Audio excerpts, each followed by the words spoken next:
Bonjour et bienvenue dans cette nouvelle vidéo, on va voir ce qu'il y a de neuf dans cette mise à jour de juin 2023. Alors même si tu regardes cette vidéo un peu plus tard, c'est pas grave, quand même t'apporter des informations et de l'aide pour ton Home Assistant. Donc n'hésite pas à regarder la vidéo, c'est jamais perdu. Donc dans cette mise à jour, la première chose qu'on va regarder, c'est pour moi la plus importante et la plus merveilleuse des features dans cette mise à jour. Et donc on va tout de suite regarder ça.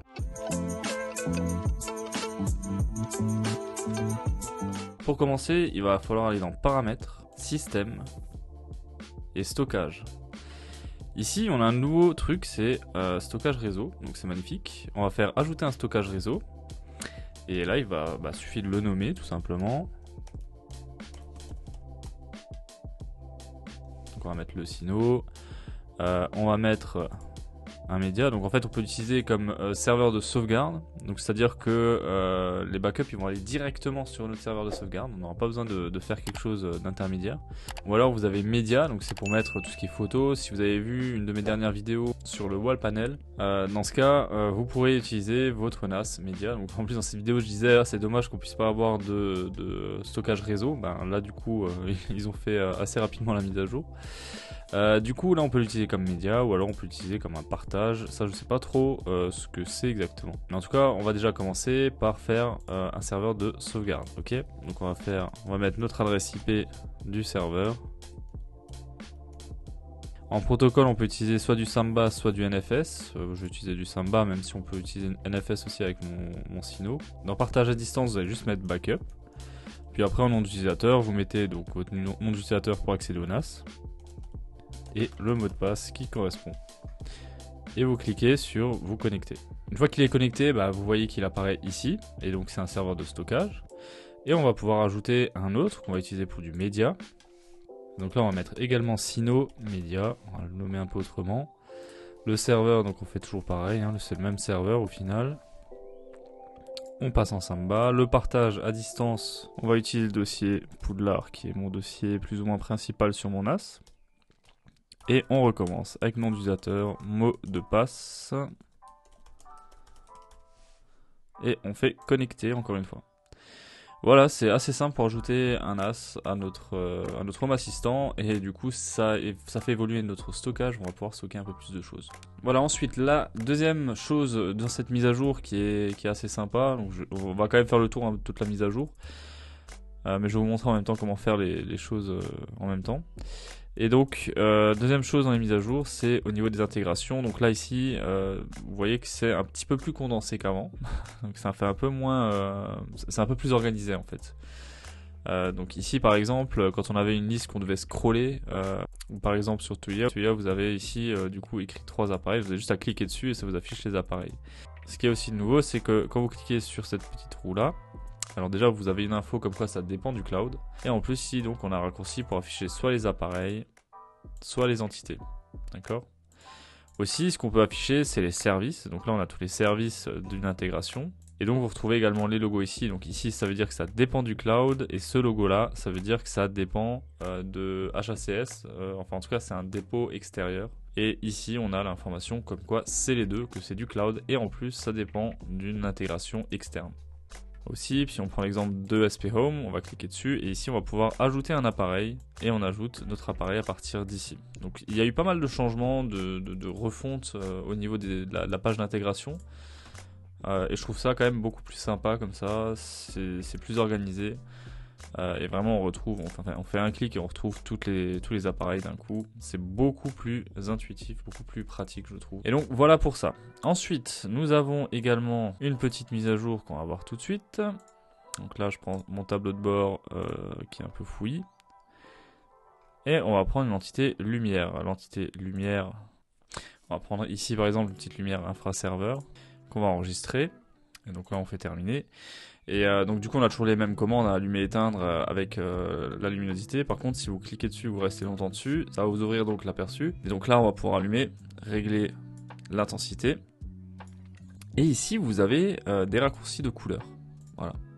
Donc ça c'est super sympa, vous pouvez cliquer pour faire des petits raccourcis de couleur.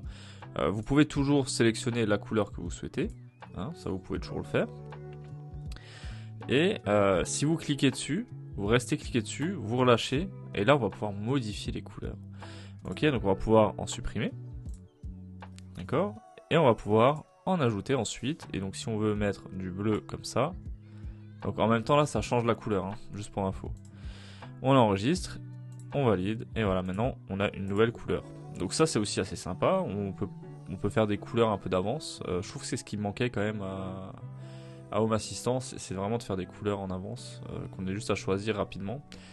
Moi ça me saoulait un petit peu là, ça là qu'il fallait choisir, c'était pas vraiment intuitif. Là je le trouve beaucoup plus intuitif, c'est génial. Donc voilà pour ça. Aussi ce qu'il y a de neuf, alors ça je vais aussi vous montrer. Ici vous avez écrit du coup il y a 14 secondes. Et si vous cliquez dessus, vous avez l'heure de la dernière activation, enfin du dernier changement en tout cas. D'accord. Ou alors vous cliquez dessus, voilà. On peut switcher entre les deux suivant ce que vous préférez. Donc là si je vais à 21h36, la prochaine fois que je vais dessus, il se remet par contre nouveau en normal. Donc il faut recliquer dessus pour voir vraiment l'heure. Donc ça c'est un peu dommage que ça reste pas en mémoire, parce qu'il y en a qui vont peut-être préférer de voir l'heure qu'il y a 4 heures. Mais du coup, on a la possibilité maintenant de le faire. On a la possibilité de le voir, par contre ça reste pas en mémoire. Ensuite, ça se passe au niveau des automatisations où on va pouvoir faire quelque chose. Donc là, c'est mon automatisation pour lancer l'aspirateur robot tous les jours à 14 h quand personne n'est à la maison. Parce que je veux pas non plus que mon aspirateur se lance quand quelqu'un est à la maison, quand quelqu'un fait la sieste, surtout à 14 h, mes enfants font la sieste, donc je désactive le mercredi forcément. Bref, donc là, ce qui est possible maintenant de faire, c'est par exemple si mon script ici, j'ai envie de le dupliquer, ou alors on va plutôt faire le Telegram bot si j'ai envie de le dupliquer. Et ben vous aviez toujours la possibilité de dupliquer. Voilà. Par contre, ce qui n'était pas possible, c'était copier ou couper. Donc là, par exemple, faire copier. Et si je veux le mettre... alors là, j'en ai pas beaucoup, mais si vous avez 10 lignes, vous pouvez cliquer ici sur ajouter une action et ensuite coller, appeler service. Et donc ça va vous coller le Telegram bot, send message. Et donc là, je vais pouvoir lancer... je vais pouvoir modifier mon truc, etc. Donc c'est comme dupliquer, sauf que là, on décide où on va le mettre. Ok, ce qu'il faut savoir aussi, c'est qu'on va pouvoir le déplacer. Et ici, on peut faire ajouter une action et on peut également coller. Donc là, en fait, ce qu'ils ont rendu possible de faire, c'est qu'on peut copier quelque chose et le coller dans une autre automatisation. Donc là, je fais coller, j'ai mon message Telegram, ok, j'ai plus qu'à le modifier. Et là, je peux mettre alarme désactivée, par exemple. Et voilà. C'est tout ce qu'il y a à faire. Ça c'est super top parce que du coup quand on veut faire un copier-coller c'est assez simple, ça marche aussi en multi-onglet.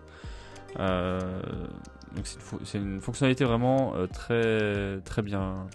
Ce qu'il faut savoir aussi c'est qu'ils ont fait évoluer Python. Ils ont monté la version de Python en 3.11 et en fait cette version là c'est une version qui augmente grandement la performance de Python. Python pour ceux qui ne savent pas c'est un langage de programmation, il y a énormément de choses sur Home Assistant qui sont basées là-dessus.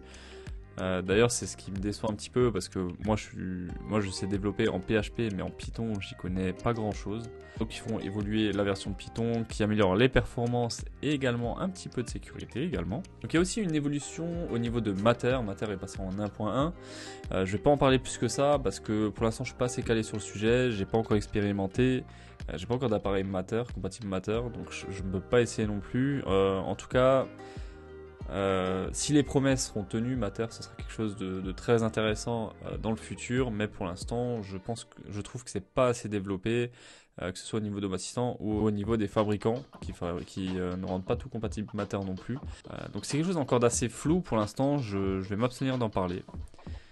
Donc on va passer tout de suite à la mise à jour de Z-Wave. Z-Wave, ils ont fait une grosse mise à jour aussi. On a des paramètres qui sont à rajouter. La réactivité, du moins du statut, a été augmentée aussi. C'est-à-dire que on avait souvent le phénomène de, on clique sur allumer une prise en Z-Wave. Et donc on voyait le switch qui se mettait sur on, ensuite qui repassait sur off, et une ou deux secondes après, ça repassait de nouveau sur on.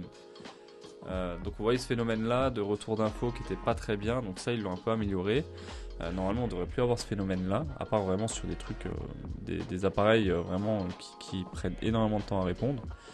En tout cas moi j'ai plus le souci depuis la mise à jour. Après j'utilise pas beaucoup le Z-Wave non plus, donc je fais pas une référence dans ça non plus. Voilà pour les principales sujets de mise à jour. Il y a eu pas mal de choses aussi en plus, mais on va pas parler de tout non plus. Je vous mets dans la description la release note de Home Assistant en anglais. Et une fois qu'elle sera disponible en français sur hacf.fr, je vais vous mettre le lien aussi dans la description. Mais on peut survoler rapidement. Donc on a Roborock qui a été amélioré, l'intégration Roborock. Android TV Remote, ceux qui ont un peu suivi mes vidéos, je disais que mon Nvidia Shield ne retournait pas de Media Player. En fait, non, c'est Android TV Remote qui ne fournissait pas un Media Player. Et du coup, ça maintenant, il fournit un Media Player. Donc j'ai hâte de regarder ce que ça fait, j'ai pas encore essayé. Mais j'ai hâte de voir l'évolution à ce niveau-là, ce qu'on peut faire avec l'entité Media Player. Ensuite, il y a une mise à jour de KNX aussi. Là, je suis vraiment pas calé sur le sujet, donc je pourrais pas vous en parler. Après, il y a des nouveaux webhooks au niveau de OnVIF pour faire des tigers. Il y a une variable action maintenant qui existe pour les automatisations et les scripts. Il y a l'intégration Samsung TV qui a été mise à jour aussi, qui a une entité remote où on va pouvoir piloter, c'est-à-dire envoyer des touches de télécommande à notre Samsung Télé, donc ça c'est plutôt pas mal. Autre chose que j'ai trouvé assez sympa également, c'est dans les outils de développement. Avant quand on mettait alors ils ont changé ça dans les états, pas dans les services, c'est un peu dommage. Donc dans l'entité, quand vous utilisiez par exemple ici caméra, ils vous le remplaçaient par le nom. Et donc du coup pour copier-coller et le mettre autre part, c'était un peu dommage, tu pouvais pas trop. Donc tu pouvais pas faire un copier-coller. Maintenant, ils ont laissé l'entité, l'identifiant de l'entité. Donc du coup, on peut faire un copier-coller. Par contre, au niveau des services, ils ont toujours pas fait le changement. C'est-à-dire là, on va faire sélectionner last. Donc c'est select.select_last. Et quand on clique dessus, ça laisse toujours encore le nom. Donc est-ce qu'ils vont faire ça dans la prochaine mise à jour? On ne sait pas. En tout cas, je l'espère, parce que c'est un peu dommage de le faire pour les états, pour les entités et pas pour les services. Il faudrait vraiment que ce soit en raccord. Mais bon, là, on peut toujours contourner le truc. On va comme ça et puis on récupère le service. Voilà.